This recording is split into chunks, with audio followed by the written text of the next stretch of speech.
श्रुतिस्मृतिपुराणानाम् आलयं करुणालयं नमामि भगवत्पाद शङ्करं लोकशङ्करम्. இன்று கோவிந்தாஷ்டகத்தில் 7வது ஸ்லோகத்தையும் அதன் அர்த்தத்தையும் பார்க்கலாம். காந்தம் காரண காரணமாதிபனாதிம் காலகமனாபாசம் காலிந்திகத காலிய சிரசி முஹ்ருத்யந்தம் நிருத்யந்தம் காலம் காலகலாதீதம்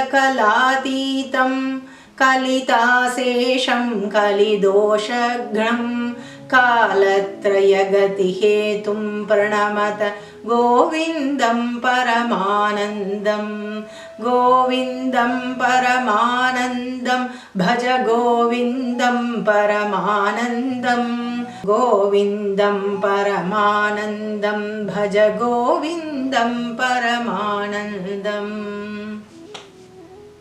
இல்ல காந்தம் காரண காரணமாதி அப்படின்றது. காந்தம்னா கவர்ந்து இழுக்கக்கூடியவர், அதற்கு காரணமாக இருப்பவரும். அப்புறம் காரணமாதி இந்த உலகத்துக்கே ஆதி நாராயணனாக ஆதி புருஷராக இருப்பவரும் அப்படின்னு காரணமாதி. அநாதிம் ஆனா ஆதி அந்தம் இல்லாதவர் அநாதிம். கால மனாபாசம் அப்படியே கருநீல நிறம் மேகத்தை போன்ற கருநீலம் உடையவரும். ஸோ ஆதி நாராயணனாக விளங்குபவர், காந்தம் போன்று விளங்குபவர், ஆதியும் அந்தமும் இல்லாதவர், அவர் மேகத்தை போன்ற கருநீலம் உடையவர். அதுதான் இந்த முதல் லைன்ல. அதான் காந்தம் காரண காரணமாதிம் அநாதிம் கால மனாபாசம். கால கணாபாசம்னு சொல்லலாம், கால மனாபாசம் அப்படின்னு சொல்றார். அடுத்தது 2வது லைன்ல காலிந்தி காலிந்தி கத காலிய சிரசி முகுர்த்யந்தம் நிருத்யந்தம். காலிந்தின்ற ஒரு மடுவுக்கு போய் காளியினுடைய அந்த காளியன்ற ஒரு பாம்பினுடைய தலையில ஒவ்வொரு தலையின் மேலும் தன் காலை பதித்து நடனமாடியவர் நர்த்தனமாடியவரும் அப்படின்னு சொல்றார்.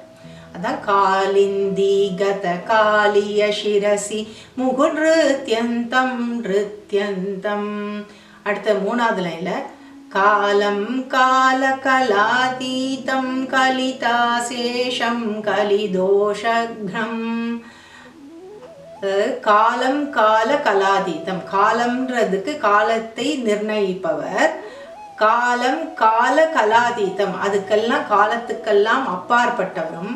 கலிதாசேஷம் கலிதோஷக்னம் இந்த பிரபஞ்சத்தை, கலிதாசேஷம்னா இந்த பிரபஞ்சத்தை படைப்பவரும். அப்புறம் கலிதோஷக்னம் கலியினால் வரக்கூடிய தோஷங்களை எல்லாம் நிவர்த்தி செய்பவரும். அதுதான் சொல்லப்படுறது. காலம் கால கலாதீதம் கலிதாசேஷம் கலிதோஷக்னம். அடுத்தது காலத்ரயகதிஹேதும் பிரணமத கோவிந்தம் பரமானந்தம். இந்த காலத்ரயம்னா முக்காலத்துக்கும் மேல ஆன்மாவாக, அதற்கெல்லாம் அப்பாற்பட்டு முக்காலத்திற்கும் அப்பாற்பட்டு ஆன்மாவாக விளங்குபவர் அப்படின்றதான் காலத்ரயகதிஹேதும். காலத்ரயகதிஹேதும் பிரணமத கோவிந்தம் பரமானந்தம். அப்பேற்பட்ட கோவிந்தனை வணங்குகிறேன் அப்படின்னு சொல்லியிருக்க. இதுல கலியோடைய தோஷங்களை எல்லாம் நிவர்த்தி பண்ணக்கூடியவர் அப்படின்னு சொல்லியிருக்காரு இல்லையா. கலிதோஷம்னா என்ன அப்படின்னா, இந்த கலியுகத்துக்குன்னு சில தோஷங்கள்லாம் சொல்லப்பட்டிருக்கு. அதாவது இந்த கலியுகம் கலியுகத்துல தர்மம்ன்றது குறைந்து உள்ளது அப்படின்னு சொல்லப்படுறது. அதாவது ஒரு பசுமாடு தான் பூமாதேவியா அவ 4 கால் உள்ள மாடா பசுமாடு வரா. அவ 4 கால்ல 3 கால் அவளுக்கு உடைஞ்சிடுது. ஒரு கால்ல தான் நிக்கிறாளாம் அவ இந்த கலியுகத்துல. அந்த 4 கால்ன்றது என்ன அப்படின்னா, அதுதான் வாய்மை சத்தியம். அதான் வாய்மைனா சத்தியம், தூய்மை, தர்மம் பண்றது, அதுக்கப்புறம் தூய்மையா இருக்கிறது. அது மாதிரி எல்லாம் இந்த 4 கால்கள் உண்டு. இந்த 4 காலில் இப்போ என்ன இருக்குன்னா கொஞ்சம் சத்தியம் தான் ஒட்டின்னு இருக்கு. மற்றபடி எல்லாம் போயிடுத்து, தர்மம் குறைஞ்சி போயிடுத்து. அதுக்கப்புறம் அதெல்லாம் சௌச்சம் போயிடுத்து, அதாவது தூய்மை போயிடுத்து. அதுக்கப்புறம் தானம் போயிடுத்து. கொஞ்சம் சத்தியம் மட்டும் கொஞ்சம் ஒட்டின்னு இருக்கு. அதுதான் வந்து இப்போ இருக்கிற ஒரே காலில் நிற்கிறேன் அப்படின்னு வந்து அந்த பூமாதேவி சொல்கிறாள். முதல்ல எல்லாம் வந்து கிருதயுகத்துலலாம் வந்து தானம் எப்படி பண்ணுவாலாம், ஆனால் போய் போய் கொடுப்பாலாம். அதே வந்து திரேதாயுகத்தில் வந்து அவளை வந்து வரவழைச்சு கொடுப்பாலாம். அதே இதில் வந்து துவாபர யுகத்தில் வந்து கேட்டால் கொடுப்பாலாம். அதே கலியுகத்தில் வந்து அவளை கசக்கி பிழிஞ்சாதான் கொடுப்பாலாம். அந்த மாதிரி வந்து தானம்ன்றது வந்து குறைஞ்சின்னு வந்திருக்கு அப்படின்னு சொல்கிறான். அதை தவிர வந்து கிருதயுகத்தில் வந்து எப்படின்னா அதாவது தேவர்களுக்கும் அரக்கர்களுக்கும் தான் யுத்தம் நடந்துட்டு இருந்ததுதான் கிருதயுகத்தில். அடுத்தது இதில் வந்து திரேதாயுகத்தில் வந்து மனிதர்களுக்கும் அரக்கர்களுக்கும் நடந்தது யுத்தம். அதாவது ராமாவதார காலத்துலலாம் எப்படி ராமர் மனிதர அவதாரம் பண்ணினார், அப்போ வந்து ராவணன் அரக்கனாக இருந்தது. அம்மாதிரி மனிதர்களுக்கும் அரக்கர்களுக்கும் நடந்தது. அடுத்த யுகம் வந்து துவாபர யுகம். துவாபர யுகத்தில் அண்ணா தம்பி, கௌரவர்கள் பாண்டவர்கள் அண்ணா தம்பிக்குள்ள யுத்தம் நடந்ததான். அப்புறம் கலியுகத்தில் எப்படின்னா இப்போ வந்து அப்பா பிள்ளைக்குள்ளேயே வந்து இது வரும், சண்டை வரும்னு சொல்லப்பட்டிருக்கு. இப்படி கலியில் வந்து சில இதெல்லாம் வந்து தோஷங்கள்லாம் சொல்லப்பட்டிருக்கு, நிறைய சொல்லப்பட்டிருக்கு. அது மாதிரி கலியில் வந்து யார் ரொம்ப சத்தமாக பேசுகிறாளோ அவள் தான் வந்து ஜெயிப்பாளாம். ரொம்ப அதுவாக பேசுகிறவன், ரொம்ப இது சம்பாதிச்சு வச்சுருக்காங்க, நல்ல அதாவது ரொம்ப நிறையா பணம் சம்பாதிச்சு வச்சுருக்கிறவன் தான் பெரிய ஆளாக இருப்பானா. நல்ல குணமாக இருக்கிறவன், கொஞ்சம் அடக்கமாக இருக்கிறவங்கெல்லாம் வந்து மதிக்கப்பட மாட்டார்கள். அவள் தான் ஜெயிப்பாளாம். யார் சத்தமாக பேசுகிறாளோ அவள் தான் ஜெயிப்பா அப்படின்னு சொல்லப்பட்டிருக்கு. அதுக்கப்புறம் கலியில் என்னென்னா இன்னும் வந்து இந்த இதெல்லாம் போலியான குருமார்கள்லாம் உருவாகுவார்கள் அப்படின்னு சொல்லப்பட்டிருக்கு. அதை தவிர கலிகாலத்தில் வந்து இதெல்லாம் போயிடும், அந்த திருடு, கல், சாராயம் இதெல்லாம் வந்து நிறையா வரும். அப்புறம் வந்து கொலை, அதெல்லாம் வந்து கொள்ளை இதெல்லாம் நடக்கும் அப்படின்னு சொல்லப்பட்டிருக்கு. அப்புறம் யார் ரொம்ப ஆடம்பரமாக போலியாக வந்து இதுவாக நடிக்கிறாளோ, மனசில் தூய்மை இல்லாமல் இருக்காளோ அவளை தான் வந்து மனிதர்கள்லாம் நம்புவார்கள் அப்படின்னு சொல்லப்பட்டிருக்கு. நல்ல மனசு தூய்மையாக இருந்து வெளியில் பார்க்கறதுக்கு அப்படி வந்து படாடோபமாக இல்லாதவாள்லாம் வந்து மதிக்கப்பட மாட்டா, அவெல்லாம் ஒதுக்கப்பட்டு விடுவா அப்படின்னு சொல்லப்பட்டிருக்கு. அப்புறம் வந்து வெறுனை வந்து ஒரு பேருக்காகவும் புகழுக்காகவும் தான் வந்து தானம் தர்மங்கள்லாம் பண்ணுவா.